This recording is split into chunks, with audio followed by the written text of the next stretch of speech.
Bonjour à tous et bienvenue sur Réflexion et aujourd'hui on va vous proposer un nouveau format vidéo.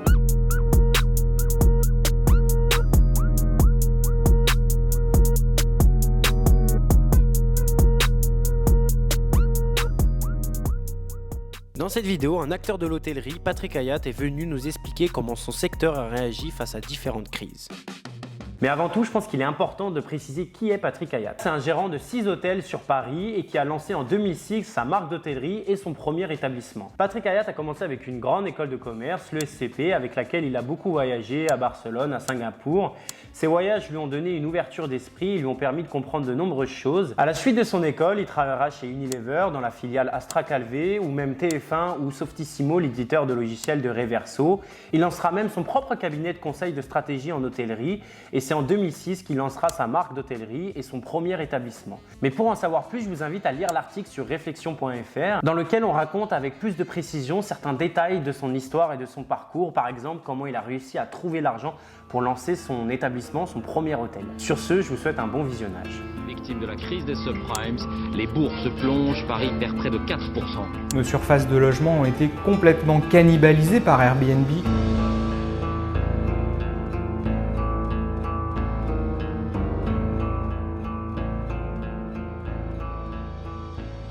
Le troisième hôtel, il est arrivé quand? En quelle année? 2009. En 2009. En 2008, il y a eu la crise. Ouais. Est-ce que ça a impacté ton activité? L'activité a été impactée beaucoup moins que le reste de l'économie française. L'hôtellerie, c'est un secteur qui est extrêmement résilient. Donc, il y a, aux conjonctures économiques, c'est extrêmement résilient. Donc, il peut y avoir des baisses, mais après, ça repart vraiment fort. Et qu'est-ce qui peut expliquer le fait que c'est résilient? Oui. Les gens ont besoin de voyager, les gens ont besoin de faire des affaires. Voilà. Okay. Et donc du coup après ça s'est passé tranquillement et après on a connu en fait il y a deux choses à dire sur l'hôtellerie en plus de ce que tu dis sur l'évolution, c'est que l'hôtellerie c'est un secteur qui est en perpétuelle révolution, c'est-à-dire qu'on a dû s'adapter aux révolutions internet. Il y a eu d'abord la révolution de la commercialisation en ligne. Après, il y a eu la révolution des agences en ligne, les Booking, Expedia, etc., où il y en avait beaucoup. Après, il y a eu la révolution des sites d'avis. Après, il y a eu la révolution Google, où on doit savoir, nous, faire notre pub et tout ça, et maîtriser les outils Google. Et à côté de ça, on a dû faire face à la concurrence d'Airbnb. Alors, je voulais y venir. Parce que Airbnb, c'est créé en 2008, ça arrive en France en 2010. Ouais. Comment tu as vécu ça et comment tu te places vis-à-vis de ce genre de concurrence? Pas très bien. L'idée pour nous, c'est de bien comprendre les choses et de ne pas d'avoir de faux combats. Donc moi j'ai fondé avec d'autres amis hôteliers une association qui s'appelle l'ATOP, qui est en fait une association qui voudrait voir arriver une concurrence loyale entre les hôtels et les plateformes d'appartements de courte durée. Quand tu dis les plateformes d'appartements de courte durée, c'est Airbnb, d'accord. Oui. Donc ces plateformes-là, nous, ce qu'on voudrait, c'est que ce ne soit pas le Far West. Au début, ça a été un Far West complet. On ne savait pas qui faisait quoi, on ne savait pas qui rapportait quel revenu, etc. À un moment donné, Airbnb a même proposé aux loueurs une carte qui était à Gibraltar, qui passait complètement sous les radars du fisc pour que les revenus ne soient pas imposés. Bon. Oui, parce que là, je comprends bien, il y a une concurrence, en tout cas au départ, il y avait une concurrence complètement déloyale. En fait, il y avait une concurrence déloyale parce que et les mairies et le législateur n'avaient pas compris les effets négatifs du Far West que pouvaient constituer ces plateformes. Avec un développement sauvage de ces plateformes, on a vu que la population de Paris a baissé, que les petits commerçants ont fermé leurs portes parce qu'il y avait trop d'appartements et donc ça changeait le visage des quartiers, que des classes ont dû fermer, qu'il y avait des nuisances dans les immeubles, qu'il y avait un manque à gagner fiscal important parce que rien n'était déclaré, parce que la taxe de séjour n'était pas payée, etc. Donc du coup, on a commencé à à proposer avec les syndicats hôteliers des mesures comme l'enregistrement, le numéro d'enregistrement. Donc aujourd'hui, chaque annonce doit avoir un numéro d'enregistrement pour figurer sur les plateformes. Et les plateformes ont eu du mal à accepter ça. Il y a eu des procès entre les villes, les plateformes, parce qu'elles ne voulaient pas respecter ce numéro. Mais ce numéro est devenu vraiment obligatoire aujourd'hui. Comme on a vu que n'importe qui, normalement, si c'est ta résidence principale, tu peux louer 120 jours sur Paris, maximum. On a vu des gens qui explosaient ce chiffre, sans contrôle, sans rien. Donc on a dit qu'il fallait quand même en mettre un peu d'ordre là-dedans. Voilà. Et puis par exemple, la TVA, Airbnb pourrait très bien collecter la TVA, ce qu'il ne fait pas. Et ça, on le regrette, ça crée un manque à gagner direct pour l'État français. Alors que ces plateformes profitent des routes, des monuments, de l'entretien, de la ville, etc. Donc ce qu'on se dit nous, et par exemple, autre chose qu'il n'y a pas, c'est, moi ça me semblerait quand même très très logique que dans chaque Airbnb, ou chaque abritel, ou chaque appartement qui est loué, il y ait un extincteur, le tableau électrique qui soit vérifié, le gaz qui soit vérifié, et de ne pas attendre qu'il y ait un accident très important pour en arriver là. Oui, parce que ces normes-là, par exemple, là, ce que tu viens de dire, on est assujettis. Oui, voilà. Nous, on le prend, c'est notre travail, on le prend. Mais nous, on a une transparence totale de nos fichiers, ce que ne veulent pas faire les plateformes. On a des normes électriques, incendie, gaz, handicapés, qui ne s'appliquent pas. Et puis, on a une imposition qui est quand même très lourde. D'accord. Donc, voilà.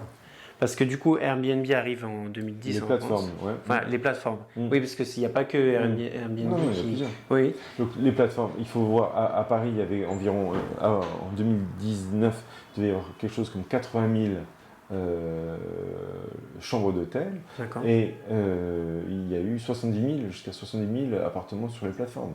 Donc c'est une concurrence considérable. Oui, et si tu veux, ce qui est très important de comprendre, c'est que ça dénature le visage de la ville. C'est-à-dire qu'à un moment donné, une ville qui est privée de ses habitants ne devient plus attractive et se transforme en Disney. Les plateformes, à l'origine, c'était l'économie de partage. Et ça, on est tous d'accord. On est tous d'accord de pouvoir rendre service, de pouvoir dépanner, etc. Mais à l'économie de partage, en fait, le vrai visage, c'était l'économie de prédation. C'est-à-dire que aujourd'hui, l'idée, ça a été, par exemple, tu avais des loueurs qui avaient 150, 200 appartements, qui profitaient du système, qui louaient, c'était des hôtels clandestins, des hôtels sauvages, qui profitaient du système, développaient leur chiffre d'affaires, n'avaient pas de charges, ne payaient pas d'impôts.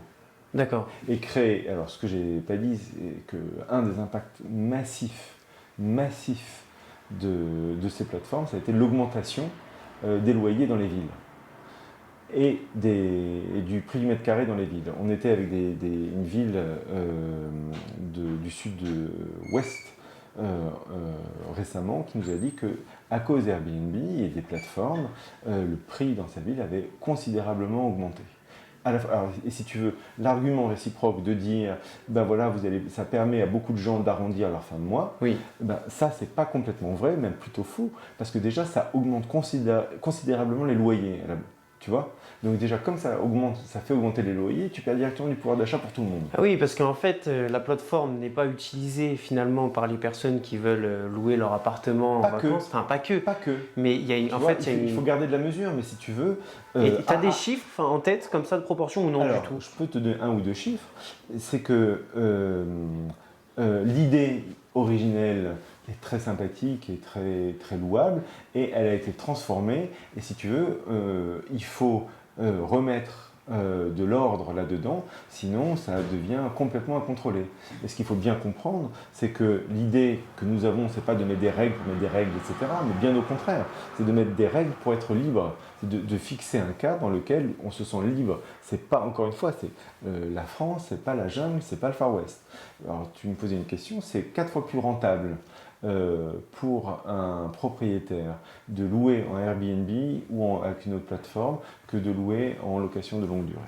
D'accord. Donc du coup, ça a attiré une sorte de spéculation, entre guillemets, sur ces appartements. Et donc du coup, et si tu veux, non seulement, c'est pas une spéculation qui a été... Tu sais d'où ils sortent ces chiffres ou pas? Tu les as en Le tête? 4? Ouais. Le 4, c'est partout. Tu peux les lire, tu les retrouves sans problème. Si tu veux, ça s'est fait au détriment de beaucoup de choses. Si tu veux, ça n'a pas créé d'emplois, ou très très peu.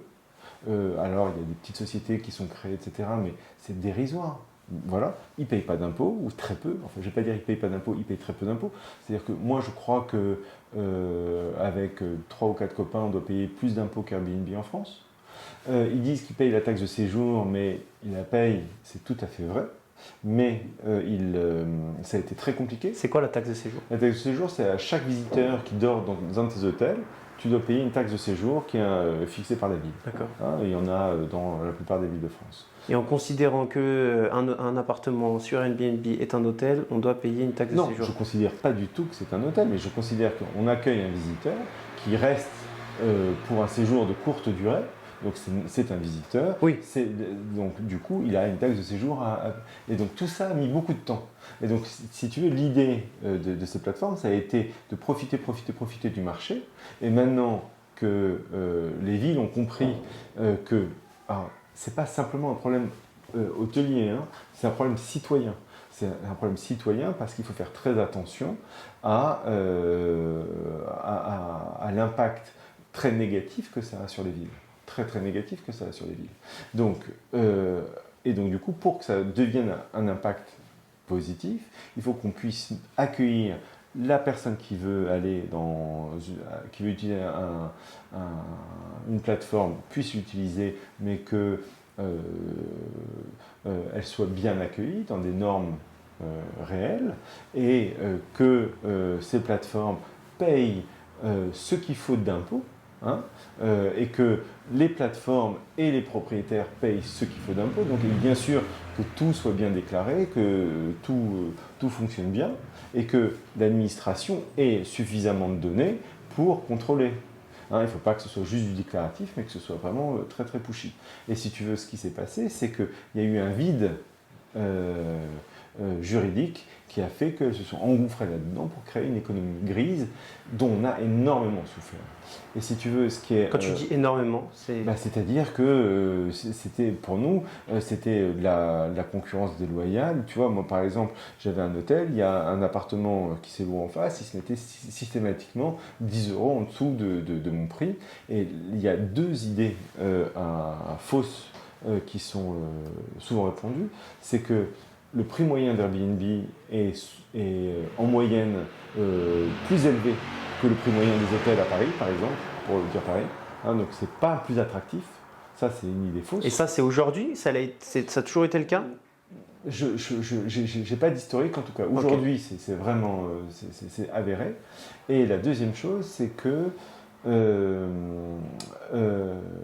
être libéral, ils se prétendent libéral, etc., l'économie libérale, mais je rappelle juste que être libéral, c'est permettre une concurrence équitable. Être libéral, c'est pas la loi du plus fort. Et donc du coup, il faut avoir des règles et que chacun puisse exercer l'économie de marché de manière équitable. Donc encore une fois, l'idée c'est de dire il y a une nouvelle sorte d'hébergement, enfin c'est pas une nouvelle parce qu'à l'échelle habitant c'est pas nouveau, mais un nouveau regain d'intérêt pour les appartements comme ceux qui peuvent être proposés, il n'y a aucun problème. Nous, on doit mettre en avant le service qu'on peut proposer, l'ambiance, les décorations, l'accompagnement qu'on peut proposer à nos clients, ce qu'on fait vraiment de manière naturelle, la sécurité qu'on peut proposer, il y a toujours quelqu'un 7 jours sur 7 et tout chez nous, la connaissance de Paris, tout ça fait que chacun a ses avantages et ses inconvénients, mais l'idée c'est qu'on soit absolument à concurrence égale. Et si tu veux, il faut que les plateformes se sentent responsables de leurs annonces. Elles ne disent pas non, ben moi j'ai rien à faire, c'est les gens qui placent ça, moi je ne regarde pas, etc. Alors qu'elles sont conseils. Et puis après, que ce soit complètement transparent pour l'économie et qu'ils profitent bien de tout ce qui est infrastructure, etc., pour qu'ils puissent contribuer aussi à la vie de la cité tout à fait normalement. Donc ils doivent y contribuer en y participant et sans ne faire que prendre... Parce que je me fais l'avocat du diable, donc tu l'as dit un petit peu, mais oui. tu as dit... parce que moi je me mets à la place de la plateforme, je dis bon bah moi je propose juste une mise en relation. Oui. Après c'est au particulier de respecter fiscalement ses règles, etc. Mais alors il y a deux choses à te répondre là-dessus. C'est que d'abord, Airbnb proposait d'envoyer son photographe, de la mise en avant, pouvait conseiller des prix à mettre, tu vois, elle avait un rôle de conseil. Oui, donc à on partir était du moment, donc c'était plus juste. Bon, alors je ne sais pas si c'est toujours le cas ou pas, mais en tout cas, ça l'a été. Et donc ça, c'est la première chose. Et la deuxième chose, c'était quoi ton argument déjà ? La deuxième chose, c'est au particulier de... Voilà, et puis la deuxième chose, c'est que si tu veux, un propriétaire qui loue alors qu'il n'y a pas d'enregistrement, que son annonce n'est pas légale, il n'y a pas de raison que la plateforme ne vérifie pas la légalité des annonces qu'elle met en avant. Donc ça, c'est quand même la moindre des choses qu'elle vérifie. Tu vois, c'est comme si à la télé, on faisait la publicité pour les armes et que la télé dit, moi, voilà. Donc, tu vois, la conformité, c'est quand même... voilà. Et à côté de ça, moi, je trouve encore une fois tout à fait évident que l'accueil des visiteurs en France doit se faire de manière sûre et dans de bonnes conditions. Donc le fait d'avoir, encore une fois, nous c'est des bureaux de contrôle qui viennent voir si on est au nord, de voir que pour chaque appartement, tu as un petit extincteur qui va bien, que la chaudière elle va bien et pas que le tableau électrique est au bord de l'explosion. Tu vois, voilà, donc ça me semble complètement légitime. Oui, parce qu'il n'y a aucun contrôle, là-dessus. Ouais. D'accord. Mais même, il y a des appartements où il y a des chambres sans fenêtre, ce qui nous est complètement interdit. Enfin bon, tu vois, c'est... Et du coup, l'arrivée de Airbnb, est-ce que ça a freiné ton évolution, en tout cas sur ta marque ? Alors, il y a eu un jumelage de conditions difficiles, c'est que l'essor d'Airbnb a coïncidé avec le Bataclan. Et c'est l'association des deux qui a fait qu'on a eu des années compliquées, 2015-2016. Parce que de 2010, c'était vraiment l'entrée d'Airbnb en France. Le véritable essor, c'était 2014-2015. Et l'association des deux a fait que ça a été très très compliqué. Les hôteliers se remettent en cause en permanence dans leur façon de commercialiser, leur façon de vendre. Comme tout chef d'entreprise. Comme tout chef d'entreprise. Mais tu vois, par exemple, l'hôtellerie, c'est un secteur qui est très dépendant d'Internet. Tu vois, donc je pense qu'il y a très peu de secteurs dans lesquels même le plus petit acteur perdu au fin fond de je sais pas où n'ait pas une bonne connaissance d'Internet. Tu vois. Donc du coup, l'hôtellerie se remet en cause très régulièrement.